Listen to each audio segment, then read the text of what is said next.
பாபா ஓர் கருணாலயம்,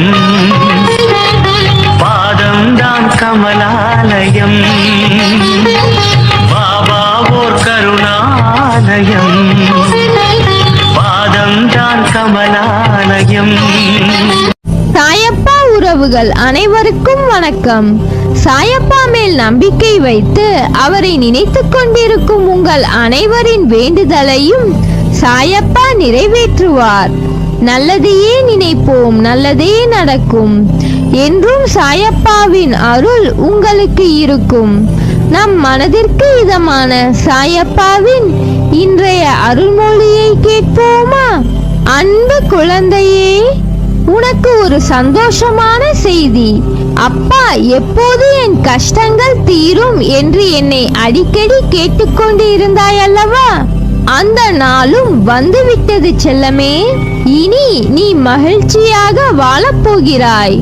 இனி உன் வாழ்க்கை சொர்க்கமாக மாறும். உன் உறவினர்கள் உன்னை மதிப்பார்கள்.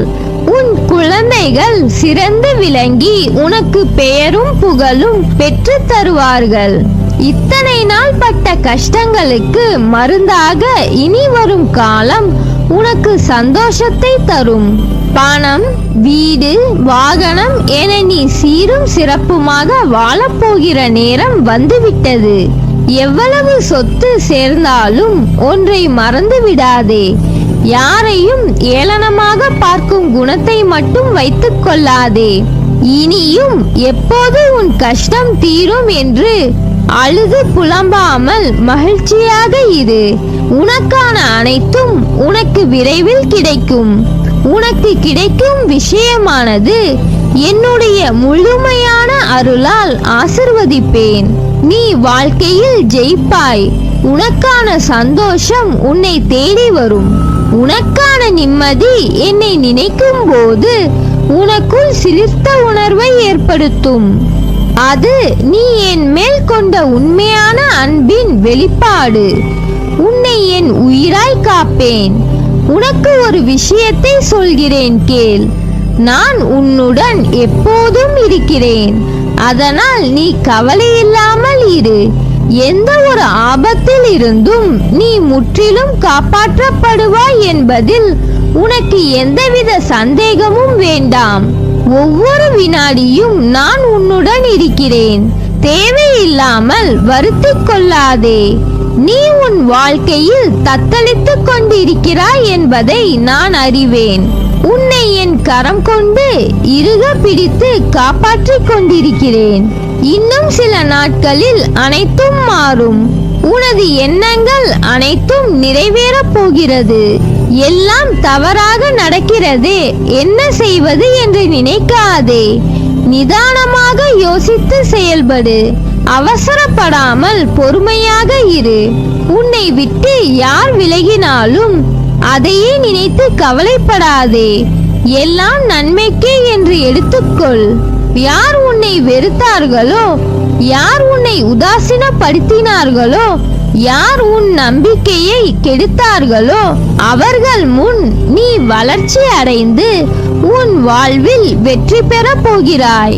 அவர்கள் உன்னை பார்த்து அசந்து போவார்கள். உன் வளர்ச்சியை பார்த்து வாயடைத்து போவார்கள். இப்படிப்பட்ட திறமை மிகுந்த உன்னையா உதாசீனப்படுத்தினோம் என்று வருந்துவார்கள். கவலைப்படாமல் இரு. நான் இருக்கிறேன். உனக்கு வரும் அனைத்தையும் நான் ஏற்பேன். என் அனுமதி இல்லாமல் எதுவும் நடக்காது. அதனால் கலங்காதே. வரும் துன்பங்கள் அனைத்தும் பொடி பொடியாக போகிறது. உன் மனம் தெளிவாகும். இழந்ததை மீண்டும் பெறப்போகிறாய். என் செல்ல பிள்ளையான உனக்கு குறைகள் ஏற்படாமல் பாதுகாப்பேன். உனது வாழ்க்கை வண்ணமயமாக போகிறது. உன்னை ஒவ்வொரு நிமிடமும் கவனித்துக் கொண்டிருக்கிறேன். எதற்கும் பயப்படாதே. என்று நீ என்னை தஞ்சமடைந்தாயோ அன்று முதல் இன்று வரை பாதுகாத்துத்தான் வருகிறேன். ஒரு சிலர் உனக்கு பின்னால் உன்னை பற்றி கேலியாக பேசுவதை கேட்டு வருத்தப்படுகிறாய். ஒன்றை நன்றாக புரிந்து கொள். அவர்கள் விமர்சனம் செய்யும் காரணம் தெரியுமா? உன் தரத்திற்கு வர முடியாத போது, உன்னிடம் இருப்பது போன்று அவர்களிடம் இல்லாத போது, உன்னை துன்புறுத்தி அது முடியாத போதுதான் அவர்கள் இப்படி செய்கிறார்கள். இன்னும் உன் வாழ்க்கையில் பல அற்புதங்கள் நடக்கப் போவதையும் பார்க்க போகிறாய். என் வார்த்தைகள் மீது நம்பிக்கை வை. நீ என் உயிரான குழந்தை. நீதான் எனக்கு உலகம். உன்னை முதுகில் குத்துபவர்களை கண்டு வேதனை கொள்ளாதே. போர்க்களத்தில் புறமுதுகை காட்டுபவர்கள் வீரமானவர்கள் அல்ல. உனது நேர்மை உன்னை வழிநடத்தி செல்லும். உனக்கான அனைத்தும் விரைவில் உனக்கு கிடைக்கும். உன்னை என் உயிராய் காப்பேன். உன் வாழ்க்கை பாதையில் நீ தனியாக நடக்கிறாய் என்று நினைக்கிறாயா? உன் பாதை என்னால் வடிவமைக்கப்பட்டது. நான் உன் வாழ்க்கையை உருவாக்கியவன் தான். உன்னுடன் நடைபயிற்சி செய்கிறேன். நீ சிந்தும் கண்ணீர் மற்றும் வலிகளை நான் உணர்வேன். நானே மருந்தாகவும் மற்றும் நானே உன் படைப்பாளியாகவும் இருக்கிறேன். எனது கண்களை நன்றாக உற்றுப்பார். உன் வலிகளை மௌனமாக குணப்படுத்தி உனக்காக நல்ல நேரத்தை உருவாக்கி கொண்டிருக்கிறேன். நான் உன்னை பாதுகாப்பேன். உன் மீது அன்பாக இருக்கிறேன். என் அனுமதி இல்லாமல் எதுவும் நடக்காது. எதையும் செய்ய முடியாது. எந்த தீங்கும் செய்ய விட மாட்டேன். இனியும் கஷ்டம் என அழுது புலம்பாமல் வாழ்க்கையில் குறிக்கோள் என ஒன்றை தீர்மானித்து அதன் வழியில் செல்ல முதலில் முடிவு எடு. அந்த குறிக்கோள் உன் புத்திக்கு வேலை கொடுத்து கொண்டே இருக்கும். தேவையில்லாத விஷயங்களை மனதில் போட்டு அழுத்தி வைக்காத சூழ்நிலையை உனக்கு தரும். ஓடுகின்ற வண்டிக்கு எப்படி அதன் சக்கரம் முக்கியமாக இருக்கிறதோ, அதை போலவே வாழ்க்கைக்கு உன் குறிக்கோள் என்பது சக்கரமாய் இருக்க வேண்டும். அந்த சக்கரமானது உன்னை சரியான வழியில் கூட்டிச் செல்லும். சக்கரம் சரியில்லை என்றால் போகும் இடம் போகாது. அதை போலவே தான் உன் வாழ்க்கையில் உன் எண்ணங்களில் நேர்மறை இல்லை என்றால் உன் நிம்மதியானது வெடிக்கத்தான் செய்யும்.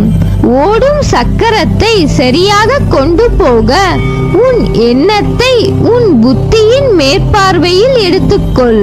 வாழ்கின்ற வாழ்க்கை கடல் போல தொடக்கத்தில் சுலபமாக இருக்கும். அதே கணக்கில் உள்ளே செல்வது என்பது முட்டாள்தனம். கடல் உள்ளே செல்ல செல்ல ஆழங்கள் நிறைந்திருக்கும். வாழ்க்கையும் அப்படித்தான். கடல் ஆரம்பம் எது, முடிவு எது என எல்லைகள் இல்லாதது. அதை போலவே தான் வாழ்க்கையும். இந்த தோல்வியில்தான் என் வாழ்க்கை ஆரம்பிக்கிறது என்று நினைத்தால் நாளைய வெற்றி என்ற பொக்கிஷத்தை கிரீடமாய் உன் தலையில் நீ சூடிக்கொள்ளலாம். உன் குணங்களில் இருந்து உன்னை சார்ந்த அனைத்திற்கும் இது பொருந்தும். இதுவே இந்த தோல்விதான் என் வாழ்க்கை என நீயே முடிவு செய்துவிட்டால் உன்னால் தாண்டி செல்ல முடியாது. என்னை நினைக்கின்ற உன் இதயத்தில் எத்தனையோ கவலைகளும் எதிர்மறைகளும் நிறைந்துள்ளது. நடப்பவை எல்லாம் என் பார்வையில்தான் நடக்கிறது. நடப்பவை எல்லாம் நல்லதற்கே என்று பொறுமையுடன் நம்பிக்கையாய் இரு. நிச்சயம் உன் வாழ்க்கை வண்ணமயமாய் மாறும். நல்லதே நடக்கும். நீ என் பரிபூர்ண அருளும் ஆசிர்வாதமும் அன்பும் பெற்ற என் செல்ல பிள்ளை.